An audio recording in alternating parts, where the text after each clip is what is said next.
एकम। जय बोले आदि ब्रह्मा आदिश्वर आदिनाथ भगवान की। जिन शासन नायक श्री महावीर भगवान की। परम पूज्य आचार्य वन गुरुदेव श्री वसुनंद मुनिराज की।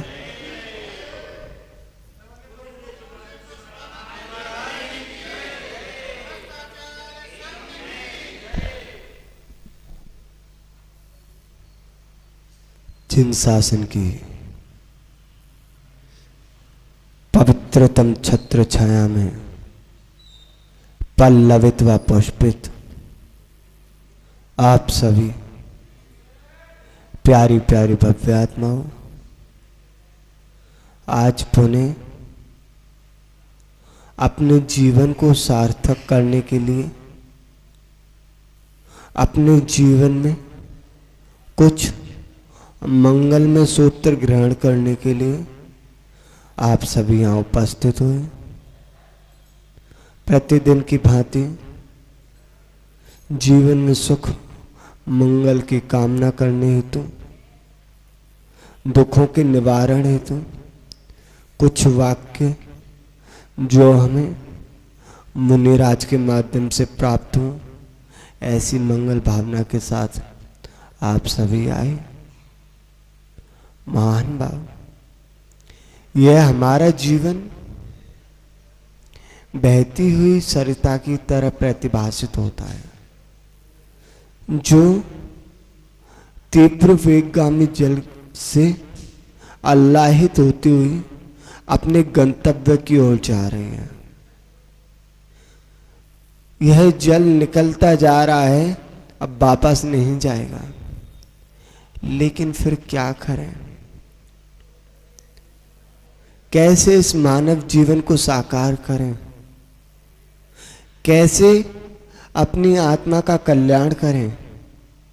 कैसे बुराइयों से बचें?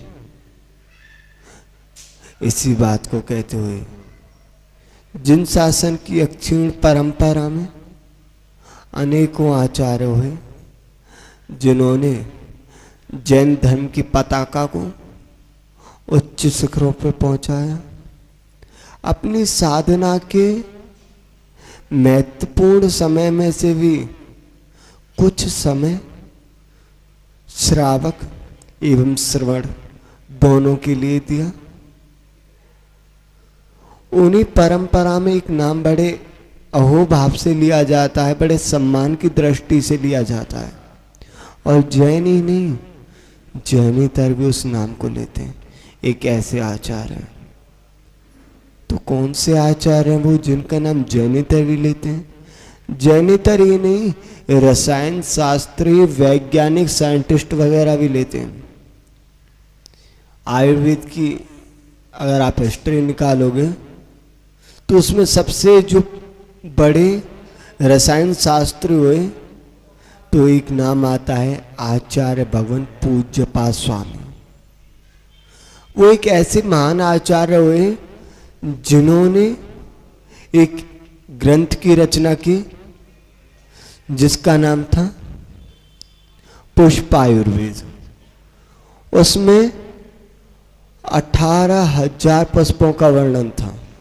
कौन से पुष्प की जड़, पराग, रस क्या काम आती है, किस रोग का शमन करने वाली है, उसका प्रयोग कैसे किया जाता है, सब कुछ वर्णन था। कितने हजार? 18,000। हमारी तो कल्पना से भी बाहर है कि 18,000 पुष्पों के नाम को याद रख सकता है। यहाँ पे किसी को याद है? हमें लगता है 180 नाम भी याद नहीं होंगे, 80 नाम भी याद नहीं होंगे पुष्पों के, लेकिन उन्होंने 18,000 पुष्पों से निर्मित एक ग्रंथ लिखा। लेकिन पाप का उदय, वह आज ग्रंथ हमारे पास उपलब्ध नहीं है, कहीं गुम हो गया, काल के मुख में समा गया, या कुछ धर्म के विरोधी उसे हमसे दूर ले गए। महान भाव, उन आचार्य भगवान ने श्रावकों पर बड़ी करुणा दृष्टि रखते हुए एक ग्रंथ लिखा, पूज्यपाद श्रवकाचार्य, अपने ही नाम से, क्योंकि कई बार क्या होता है, कुछ लोग कहते हैं महाराज जी अपना नाम डालना आवश्यक है क्या? हाँ, आवश्यक है। कई हमारे आचार्यों ने नाम नहीं डाला कि अपना नाम क्या करना। उसका नुकसान ये हुआ, अन्य मतावलंबियों ने अपने नाम की मोहर लगा दी और उनके नाम से वो ग्रंथ हो गया। पाइथागोरस नाम के हमारे एक आचार्य हुए, उन्होंने ग्रंथ लिखे, लेकिन आज कुछ साइंटिस्टों ने अपने नाम की मोहर लगा दी तो उनके नाम के हो गए। तो आचार्य भगवान ने पूज्य पाद श्रावकाचार्य में तो लगभग 98 गाथाएं लिखी, लेकिन एक गाथा बड़ी महत्वपूर्ण है, उसे हम 1-2 दिन में गुनगुनाते रहते हैं। गुरुदेव ने तारंगा जी में उस ग्रंथ का अध्ययन कराया था हमको और याद करने का प्रयास भी किया था। सीधे सीधे आचार्य भगवान के शब्दों में देख लेते हैं, वह कौन सी गाथा है, कौन सी कारिका है जिसके माध्यम से हमारा यह जीवन परमात्मा के सांचे में ढाला जा सकता है।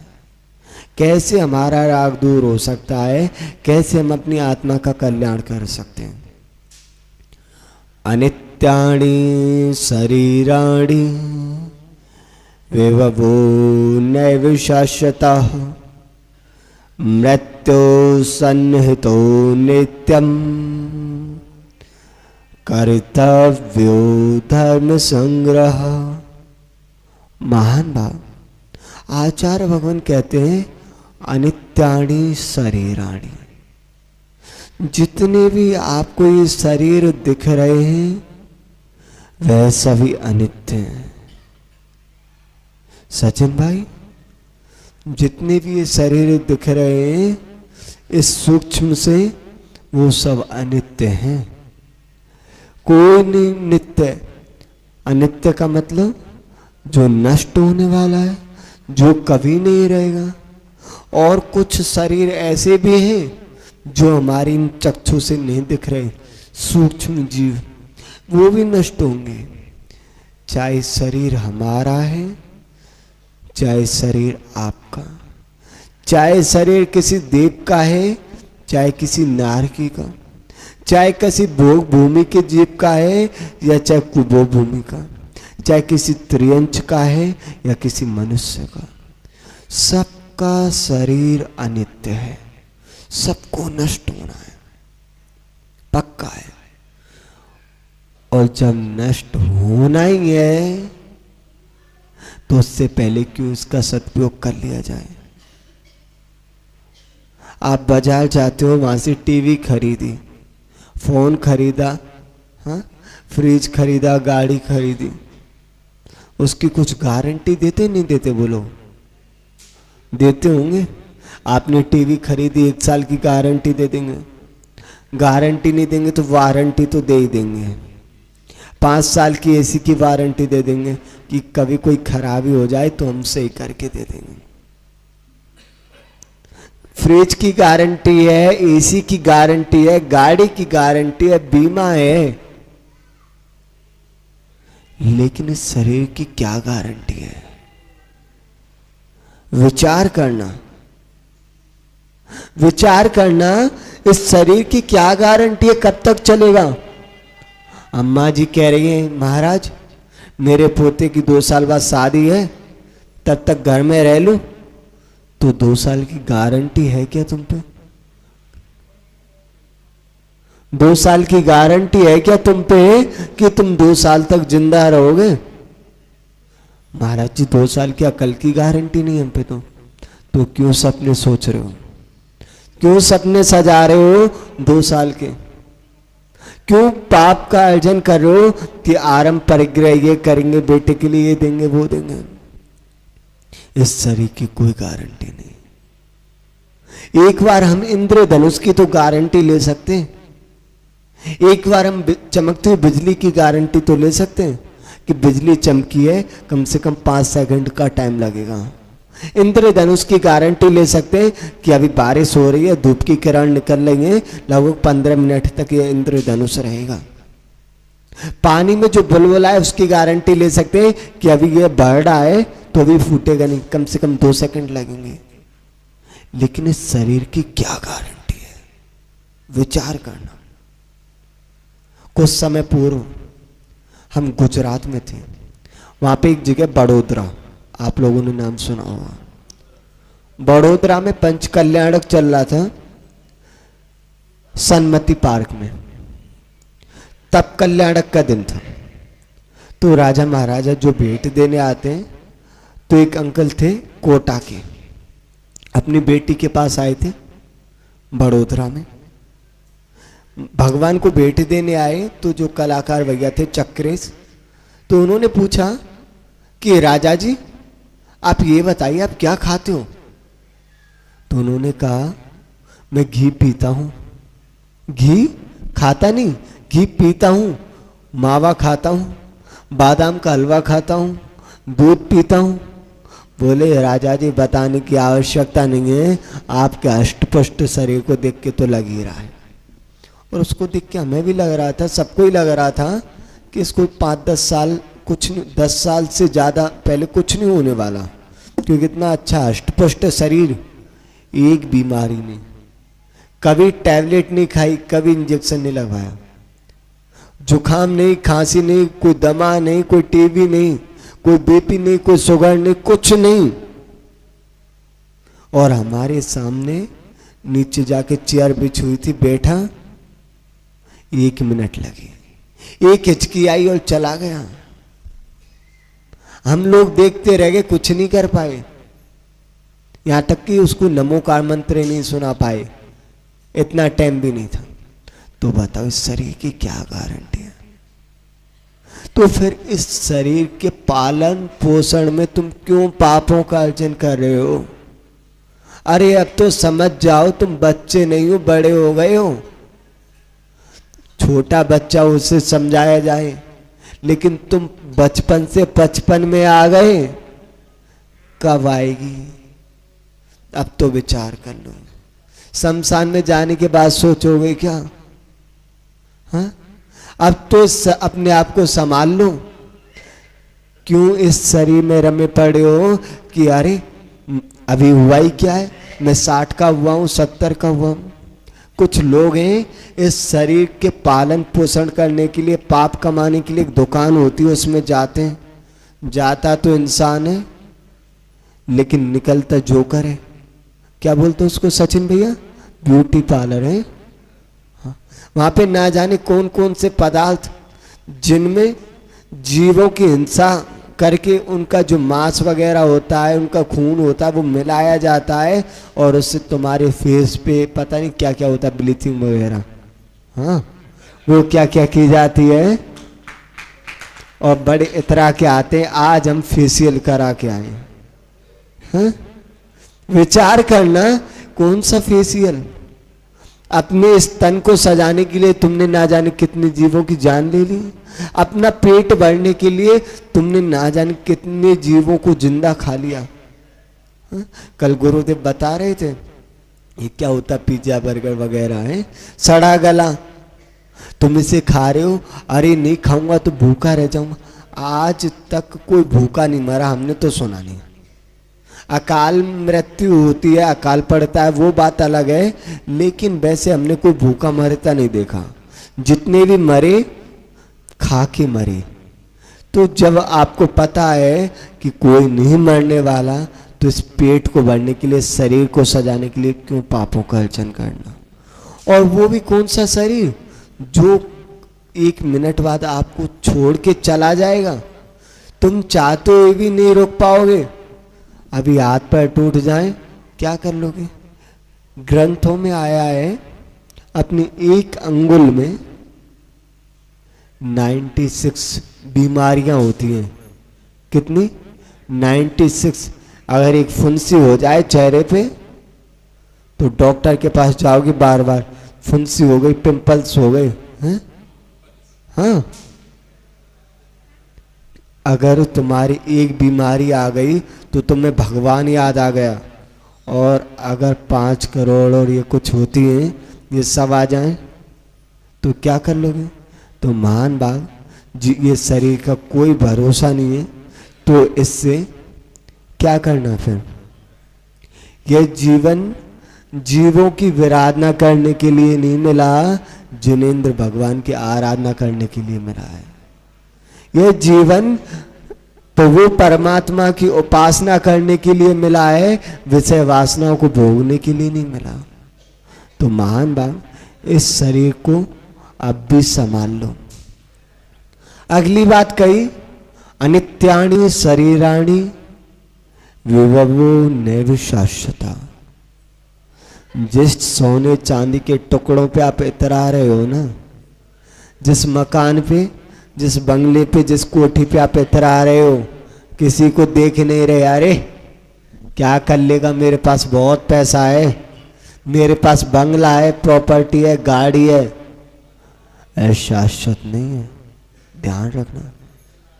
हम लोगों ने राजा को भी रातों रात भिखारी बनते देखा है इन्हीं आंखों से।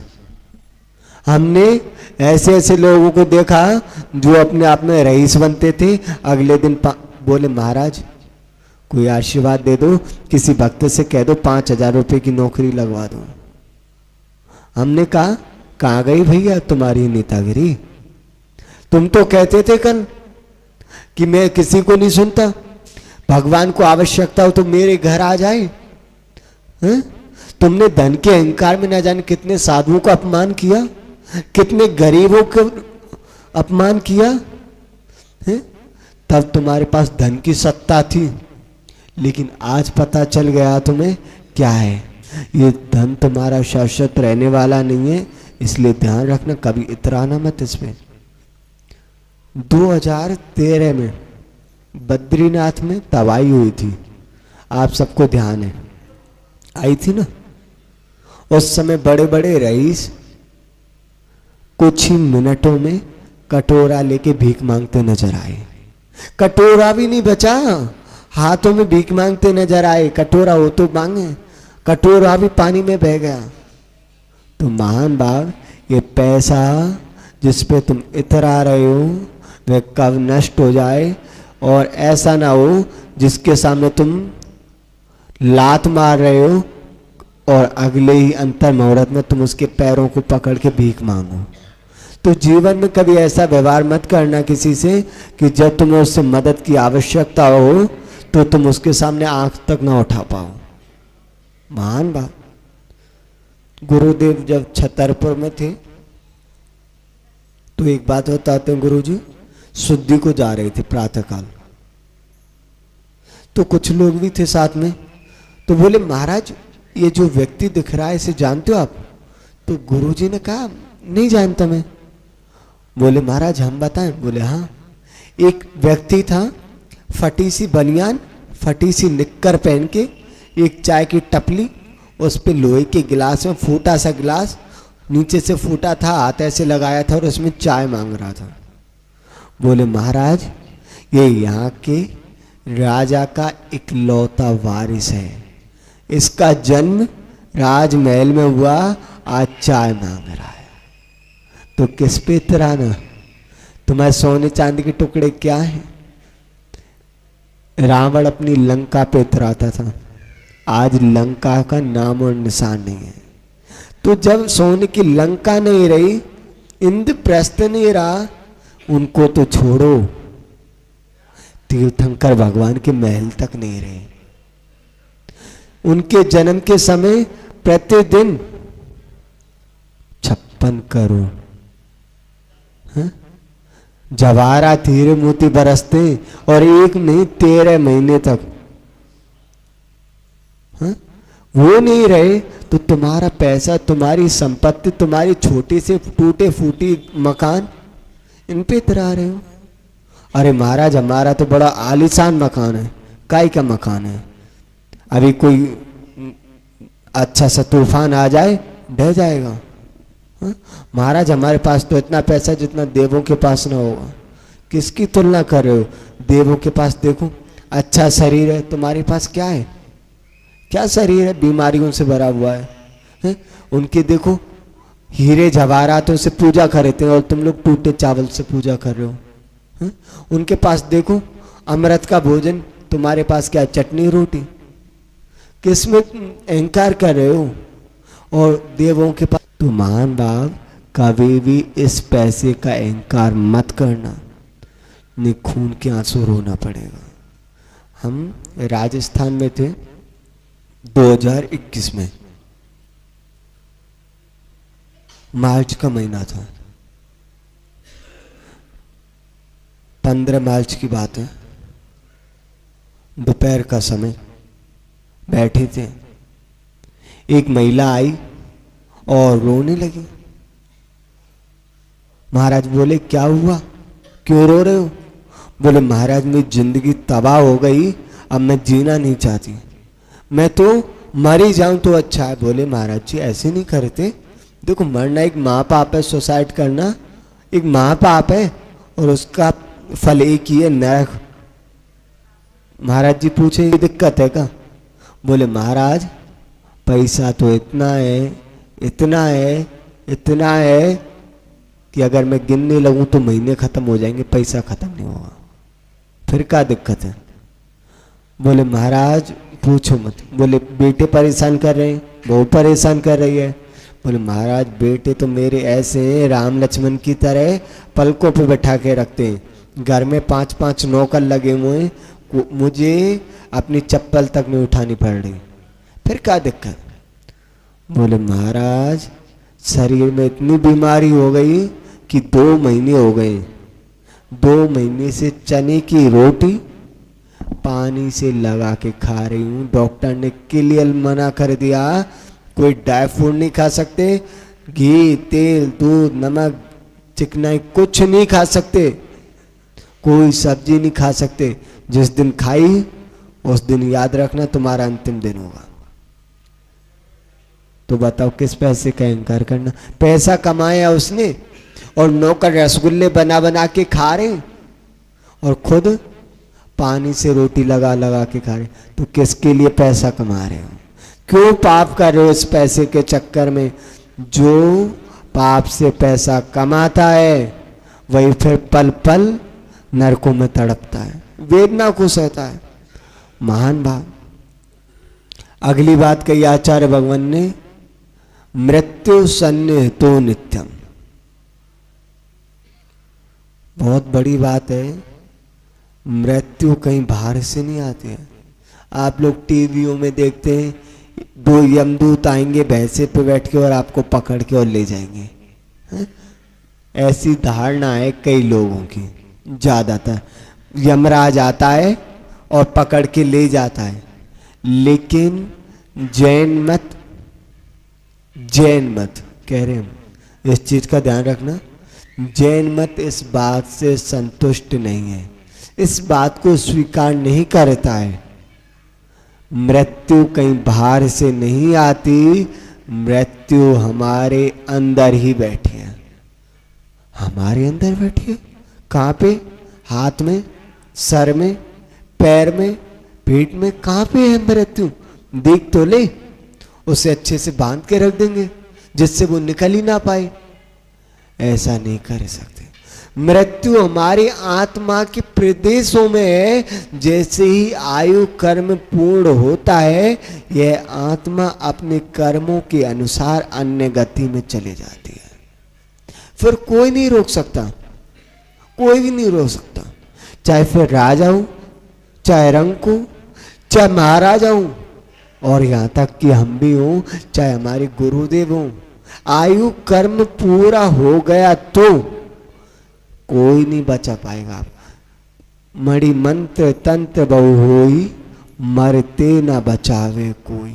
ना उस समय तुम्हारा कोई मंत्र काम आएगा, ना कोई तंत्र काम आएगा, ना कोई औषधि काम आएगी। महान भाव, मृत्यु 2 प्रकार की होती है, अकाल मृत्यु और सकाल मृत्यु।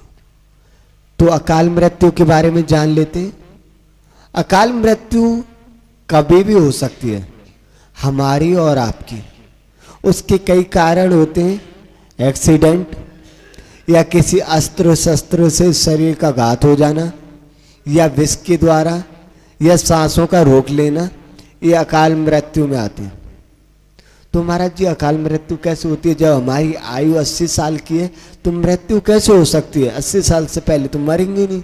नहीं, ऐसा नहीं होता। जो चरम शरीरी होते हैं ना, तीर्थंकर भगवान, उनकी अकाल मृत्यु नहीं होती। बाकी किसी की भी अकाल मृत्यु हो सकती है। जो चरम शरीरी है और उसी भव से मोक्ष जाएगा, उसकी अकाल मृत्यु नहीं होती, बाकी सबकी हो सकती है। अकाल मृत्यु का एक उदाहरण आता है, एक घड़ा मटका, उसमें आपने पानी भरा और नीचे छेद किया, अब एक एक बूंद पानी उसमें से निकल रहा है। जो एक एक बूंद पानी जा रहा है वो हमारी आयु कर्म धीरे धीरे नष्ट हो रहा है।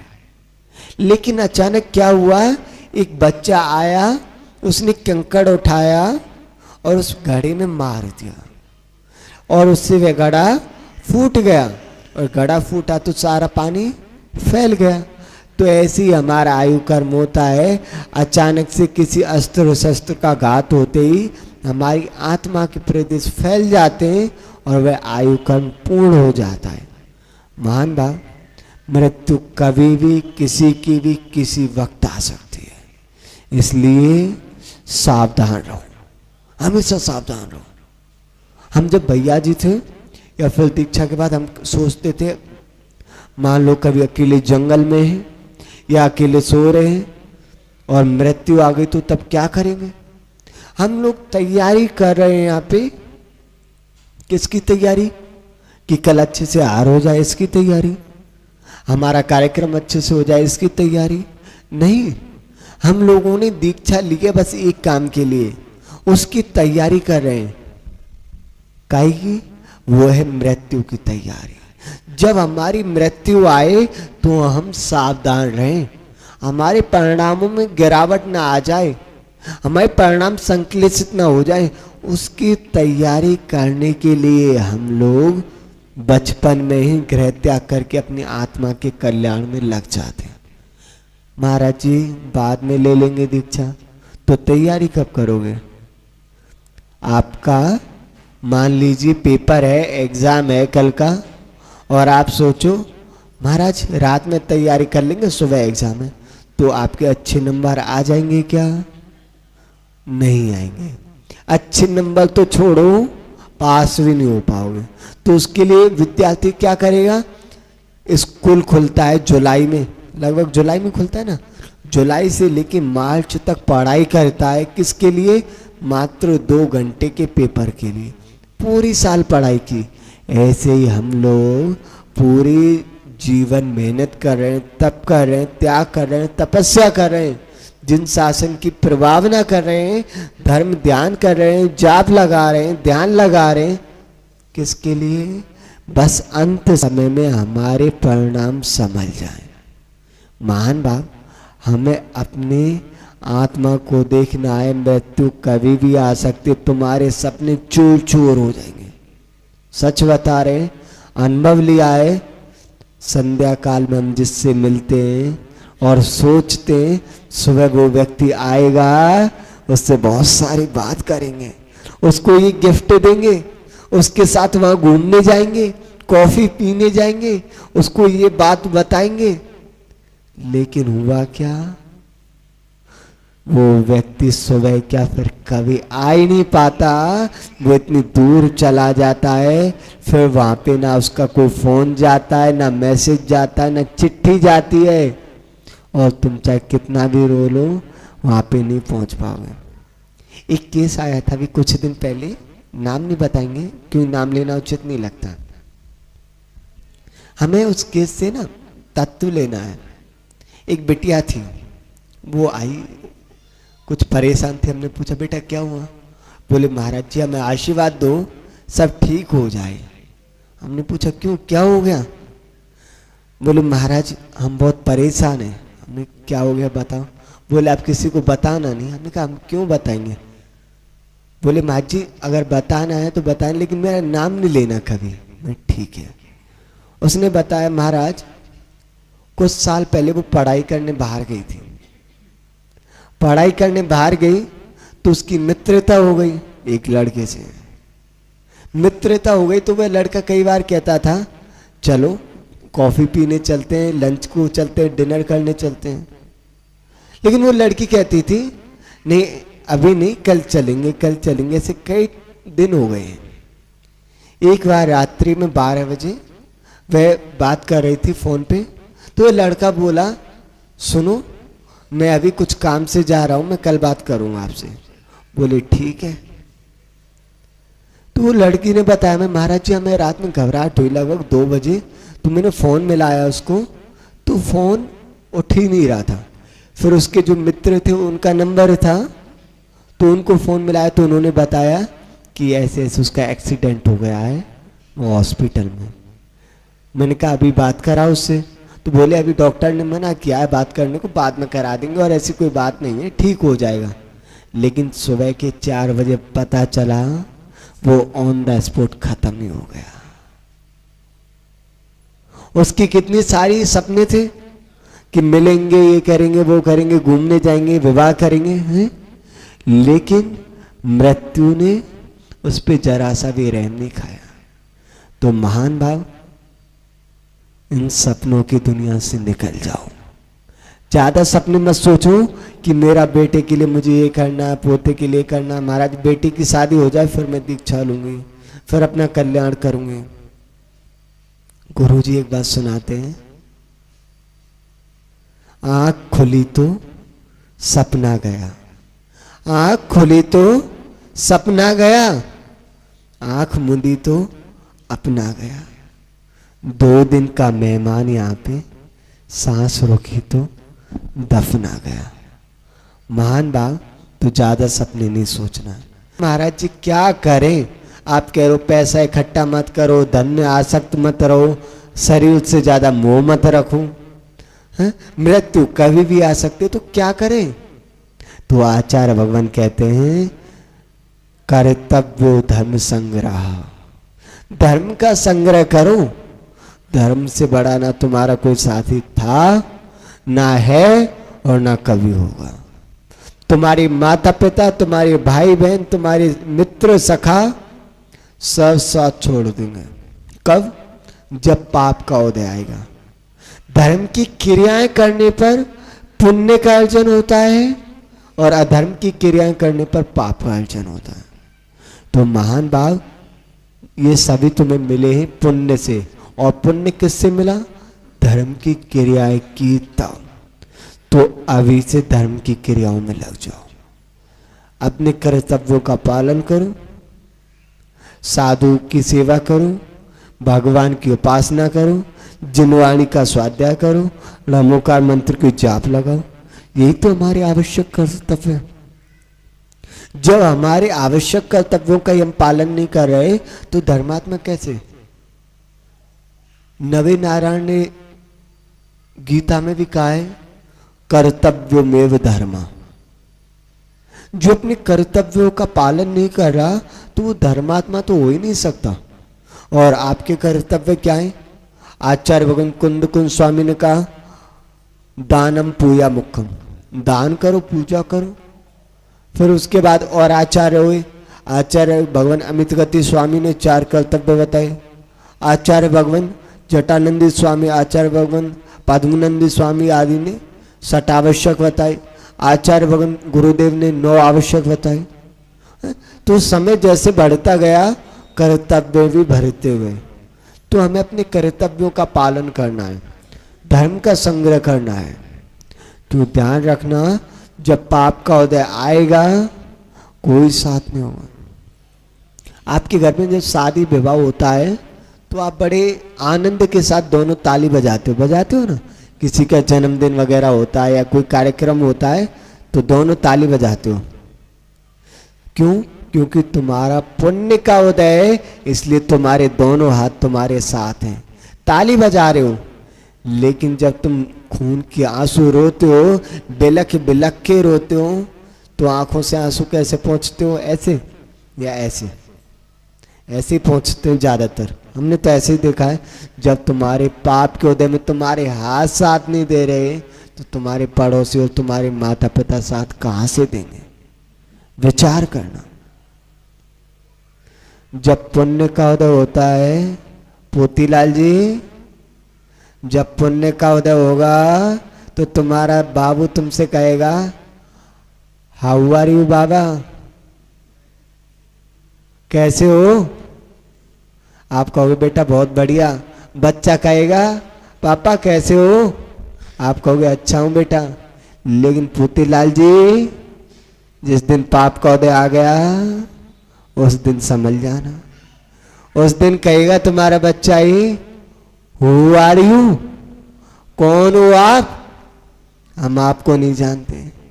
इसलिए तैयार हो जाना, वो पाप का उदय आए उससे पहले घर को छोड़ के संग में आ जाना, कल्याण हो जाएगा।